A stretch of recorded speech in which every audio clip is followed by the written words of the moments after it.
नमस्कार दोस्तों, कैसे हैं आप लोग? ये बताने के लिए कमेंट में जय माता दी जरूर लिखें। दोस्तों, आज हम अहोई अष्टमी की पूजा विधि और व्रत कैसे करते हैं और व्रत कथा बताएंगे। तो दोस्तों, वीडियो शुरू करने से पहले अगर आप मेरे चैनल पर नए हैं तो मेरे चैनल को सब्सक्राइब कर दें, साथ में बेल आइकन भी दबा दें और अगर वीडियो अच्छी लगे तो वीडियो को लाइक और शेयर जरूर करें। अहोई अष्टमी का व्रत कार्तिक मास की कृष्ण पक्ष अष्टमी के दिन किया जाता है। इस व्रत की आरोग्यता प्राप्ति एवं दीर्घजीवी संतान होने के निमित्त किया जाता है। इस व्रत को दिन भर निराहार रहकर स्त्रियों द्वारा किया जाता है। रात में चंद्रोदय होने के बाद दीवार पर बनी अहोई माता के चित्र के सामने किसी एक लोटे में जल भरकर रख दें।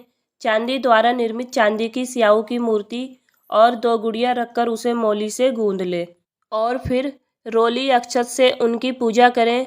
पूजा करने के बाद दूध भात हकवा यानी हलवा आदि का उन्हें नेद अर्पित करें। तदंत पहले से रखे जलपूर्ण पात्र से चंद्रमा को अर्घ्यदान करें।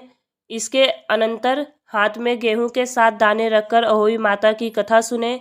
कथा श्रवण करने के बाद मौली के पिरोई गई अहोई माता को गले में पहन लें। अर्पित किए गए नेद को ब्राह्मण को दान कर दें या फिर आप किसी गरीब को भी ये नेद दे सकते हैं। प्रत्येक संतानोत्पत्ति के पश्चात एक एक अहोई माता की मूर्ति बनवाकर पूर्व के गुथे हुए मौली में बढ़ाती जाएं। प्रत्येक पुत्रों के विवाह उपरांत भी इसी प्रकार की क्रिया दोहराएं।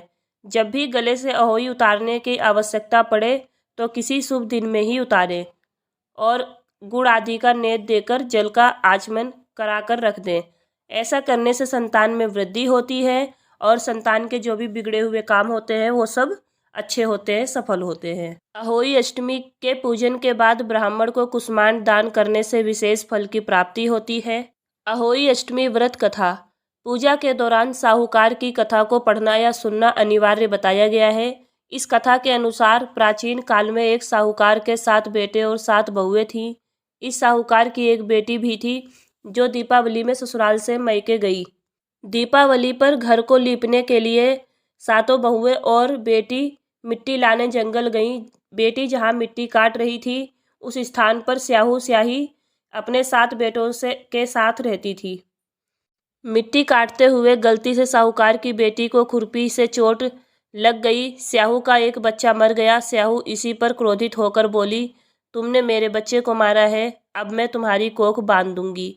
स्याहू की बात से डरकर साहूकार की बेटी अपनी 7 भाभियों से बचाने की गुहार लगाने लगी और भाभियों से विनती करने लगी कि वे उसकी जगह पर अपनी कोख बंधवा लें। 7 भाभियों में से सबसे छोटी भाभी को अपनी ननद पर तरस आ गया और वह उससे बहुत प्यार भी करती थी। तो उसने स्याहू से कहा कि आप मेरी कोख बांधकर अपने क्रोध को समाप्त कर सकती हैं। तब स्याहू माता ने साहूकार की सबसे छोटी बहू की कोख बांध दी और अपनी कोख खुलवाने के लिए साहूकार की सबसे छोटी बहू ने माता अहोई का व्रत रखा। अहोई के व्रत रखने से उसकी कोख भी खुल गई और उसके पुत्र हुए और इसी तरीके से ये अहोई माता का व्रत रखा जाता है। जो भी अहोई माता का व्रत सच्चे हृदय सच्चे मन से करता है उसको अहोई माता संतान प्राप्ति भी करती हैं और सभी तरह के फल देती हैं। इसलिए इनका व्रत बहुत ही सावधानी से करना चाहिए। तो दोस्तों, उम्मीद करती हूँ आपको ये जानकारी अच्छी लगी होगी। अगर आपके मन में कोई सवाल है तो आप मुझसे पूछ सकते हैं। धन्यवाद दोस्तों।